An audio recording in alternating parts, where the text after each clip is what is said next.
I was 55 years old when I finally understood that hiding isn't the same as surviving. My name is Keisha Washington, and I am a black woman who spent half a century performing heterosexuality like my life depended on it, because in many ways it did. I was the pastor's wife who smiled through every sermon condemning people like me, the mother who raised 4 children while dying inside, the grandmother who attended church 3 times a week while suffocating under the weight of my own lies. Then Dr. Yuki Tanaka walked into my community health clinic with her quiet strength and fearless authenticity, and suddenly the mask I'd worn for 50 years began to crack.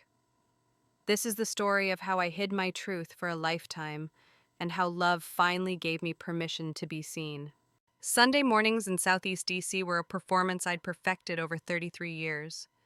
Wake at 5 a.m., prepare breakfast for Marcus, lay out his vestments, arrive at Greater Hope Baptist Church by 7:30 to greet early arrivals, smile, hug, encourage. Be the first lady everyone expected. Gracious, modest, devoted. Never too loud, never too visible, always appropriate. Sister Keisha, you look beautiful today, the church mothers would say, admiring my tasteful suit and carefully styled hair.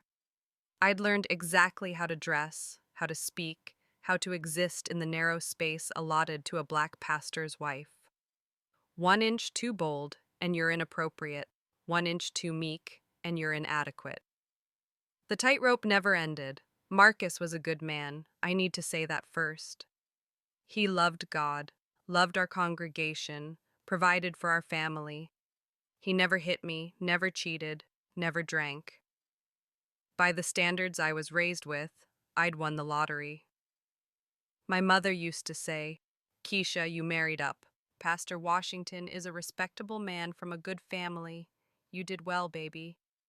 What she didn't know, what no one knew, was that on our wedding night 33 years ago, I'd cried in the bathroom for an hour, not from joy, but from grief. Grief for the life I was burying, for the truth I was entombing, for the woman I'd loved at Howard University and never spoke to again. Her name was Simone. We met freshman year, became inseparable by sophomore year. Junior year, drunk on cheap wine in her dorm room, we kissed. And for 6 months, we loved each other with the desperate intensity of people who know their time is limited. We never called it what it was, never used words like lesbian or gay. Those were white people's words, we told ourselves. Not relevant to us. We were just close. Special friends. Sisters in a way deeper than blood. Until my mother found Simone's letter, 3 pages of love and longing and plans for after graduation. My mother's face when she confronted me is burned into my memory. Not anger, that would have been easier. It was terror. Pure, undiluted terror for my soul, my future, my safety. "Baby, this isn't you," she said, gripping my hands. "This is confusion. This is sin trying to take root, but we're going to pray it out. We're going to fast. We're going to get you right with God." So we did. Weeks of prayer circles, deliverance sessions, counseling with church elders, who assured me this was a spiritual attack I could overcome. Simone called, wrote, showed up at my dorm. I stopped responding, deleted her number, changed my schedule to avoid her on campus. By senior year, she'd transferred. I heard she moved to New York, but I never looked her up. Couldn't. The door to that part of myself had to stay locked. I met Marcus 6 months after graduation at a church revival. He was already an associate pastor, ambitious and sincere. He courted me properly, flowers, chaperoned dates, respectful intentions. When he proposed, my mother cried with joy. "See, baby, God brought you through. This is your redemption story." I said yes because I was 23 and exhausted from fighting myself. I said yes because I thought maybe if I performed the role well enough, it would become real. I said yes because the alternative, being a single black lesbian in 1986, felt impossible, dangerous, unthinkable. 33 years later, I was still performing. We'd raised 4 children, all grown now, all successful, all unaware their mother lived in a cage. We'd built Greater Hope from 50 members to over 1,000. We'd counseled hundreds of couples, baptized countless babies, buried beloved elders. Our marriage was an institution, a testament, a model others aspired to. And I felt nothing. Not hatred. Marcus didn't deserve that. Just emptiness. A vast, echoing void where authentic feeling should have lived. The breaking point came during a sermon about sexual immorality. Marcus wasn't hateful. He never shouted or condemned with the viciousness some pastors did. But he spoke about homosexuality as brokenness that needs healing.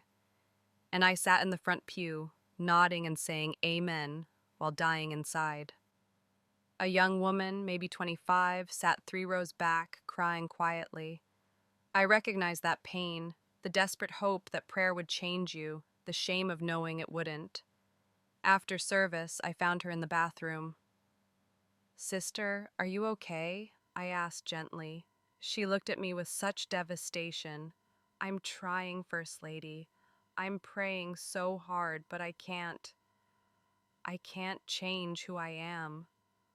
I held her while she sobbed, and something inside me shattered, because I was 55 years old and I still couldn't change who I was either. I'd just gotten better at hiding. Dr. Yuki Tanaka started at our community health clinic on a Tuesday in October. She was 52, Japanese American, recently moved to DC from San Francisco to be closer to her aging parents. As clinic director, I conducted her orientation, showing her our facilities, introducing her to staff, explaining our patient population. What struck me immediately was her complete lack of pretense. When I mentioned our partnership with local churches, she said simply, "I'm not religious, but I respect that it's important to many patients. No apology, no qualification, just truth, stated plainly." "You're very direct," I said, surprised. She smiled. "I spent too many years being what other people needed. Now I just try to be myself. It's simpler."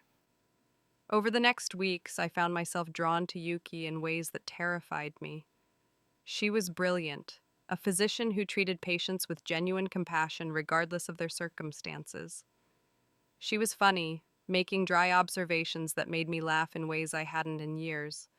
And she was openly gay, mentioning her ex-wife casually in conversation the way straight people mention their spouses. No drama, no declarations, just simple acknowledgement of fact. "My ex and I are still friends," she said one day over lunch. "The divorce was hard, but we realized we wanted different things. She's remarried now, happily. I'm genuinely glad for her." I couldn't imagine that kind of openness. "That's very mature," I managed.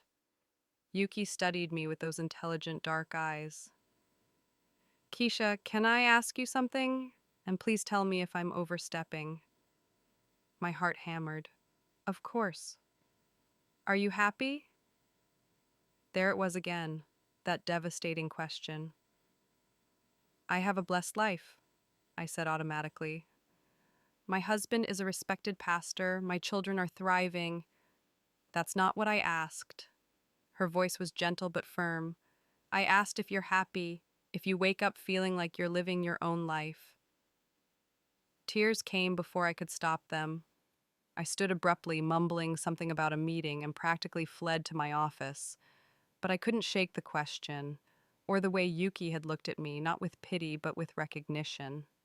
She started leaving books in my office. Nothing obvious at first, just novels that happened to feature LGBTQ characters, then essays, memoirs. "Thought you might enjoy this," she'd say casually. I read them late at night when Marcus was asleep, feeling like a teenager hiding contraband. One book was a memoir by a black lesbian minister who'd come out at 60. I read it in one sitting, sobbing into my pillow at 2 a.m. She'd described my exact life, the performance, the emptiness, the soul-crushing weight of living a lie. But she'd also described liberation, authenticity, joy, things I'd convinced myself I didn't deserve. "Did you read it?" Yuki asked a few days later. I nodded, unable to speak. I was married to a man once too, she said quietly. For 7 years. I kept thinking if I just tried harder, prayed more, loved better, it would work. It took a nervous breakdown to realize I was killing myself trying to be someone I wasn't. How did you how did you find the courage? I didn't find it. I hit bottom so hard that staying hidden became more dangerous than being visible. She paused. But Keisha, you don't have to hit bottom. You can choose differently before it destroys you. That night, I looked at myself in the mirror, really looked. I was 55 years old. How many years did I have left? 10? 20 if I was lucky? Was I really going to spend them performing this role until I died? I started meeting Yuki for coffee outside the clinic, in neighborhoods where I wouldn't be recognized. We talked about everything, our childhoods, our struggles, our dreams. She told me about growing up between two cultures, never quite Japanese enough, never quite American enough, about realizing she was gay in college and her family's devastation, about building a life of authenticity, one painful choice at a time, and slowly, terrifyingly, I began to tell my truth. About Simone, about 33 years of performing heterosexuality, about sitting in church wanting to scream, about the young woman in the bathroom whose pain reflected my own. I think I'm in love with you, I whispered one evening as we sat in her car outside my house. Yuki took my hand gently.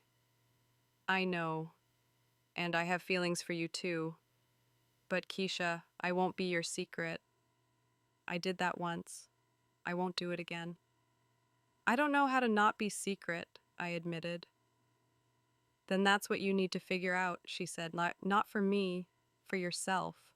I started therapy with a black lesbian therapist Dr. Yuki recommended. Dr. Patterson's office was in Northwest DC, far from my church community. Walking through that door the first time felt like betraying everything I'd been taught. Tell me about yourself, Dr. Patterson said. And I did. Everything. 55 years of hiding, performing, suffocating. When I finished, she simply said, "Welcome. You're safe here."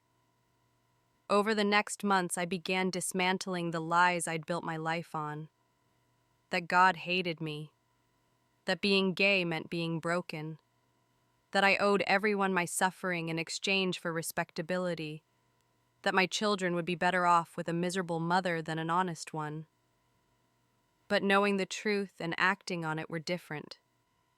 I was the first lady of a 1,000-member church. Marcus's reputation was tied to mine. Our children were proud of their pastor father and his devoted wife. I couldn't just blow up our lives because I'd finally admitted what I'd known at 21. Could I? The decision was made for me in the cruelest way. One of the church mothers, Sister Patricia, saw me having coffee with Yuki. She didn't say anything at the time, but 2 weeks later, I was called into a meeting with the deacons. Sister Keisha, Deacon Williams said carefully, there are concerns about your friendship with that Japanese doctor. People are saying it looks inappropriate. My blood ran cold. Inappropriate how? You know how people talk. A married woman spending that much time with another woman, especially one who's, he couldn't even say the word. Gay, I said flatly. Dr. Tanaka is gay, and she's my friend. There's nothing inappropriate happening. But even as I said it, I knew it was over, because in that moment I realized I was defending my right to see Yuki, not denying my feelings for her. And from the looks on their faces, they heard it too. That night I told Marcus everything, not about Yuki specifically, that would have been cruel, but about who I was, who I'd always been, who I couldn't keep pretending not to be. He sat in silence for a long time. Then, I knew. What? I've always known Keisha. Maybe not consciously at first, but I knew. He looked at me with such sadness. I thought if I loved you well enough, it would be enough. I thought I could make you happy. Marcus, you've been a good husband, but not the right one. He stood up, paced. Do our children know? No, No one knows except you. And what now? You want a divorce? You want to leave the church? Destroy everything we've built? I don't know what I want, I said honestly. Except to stop lying. I can't do this anymore, Marcus. I'm dying inside. We agreed to separate quietly. I moved into a small apartment near the clinic. We told the church I needed time for personal spiritual renewal. Some people suspected more, but Marcus protected my reputation. Even in separation, he was kind. My children's reactions were mixed. My oldest son, Marcus Jr., a pastor himself, stopped speaking to me. My daughter Tanya was angry and confused. My twins, still in college, struggled to reconcile their mother with this new information. Only Tanya eventually came around, showing up at my apartment 3 months later.